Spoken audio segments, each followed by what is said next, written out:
আসসালামু আলাইকুম। Mathematics in educational চ্যানেলের আরেকটি এপিসোডে আপনাদেরকে স্বাগত। আজকে আমি আপনাদের জন্য রাখছি বর্গ সংখ্যা। বর্গ সংখ্যা মানে হচ্ছে কোনো একটা জিনিস দুইবার করে গুণ করা।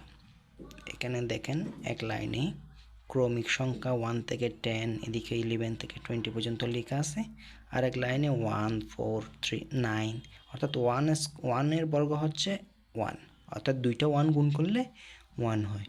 2 এর বর্গ হচ্ছে 4, দুইটা 2 গুণ করলে 4 হয়। এভাবে 1 থেকে 20 পর্যন্ত বর্গ সংখ্যা দেওয়া আছে।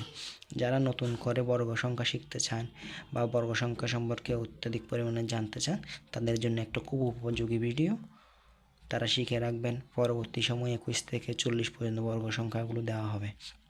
আর যারা স্কুলে পড়াশোনা করেন বা কলেজে পড়াশোনা করেন বা যারা চাকরির প্রস্তুতি নিতে চাচ্ছেন, তাদের জন্য এই 1 থেকে 40 পর্যন্ত বর্গ সংখ্যাগুলো শিখে রাখতে পারলে আপনার জন্য উপকার হবে এবং আপনি সব বর্গ রিলেটেড যা কিছু আছে আপনি সব করতে পারবেন।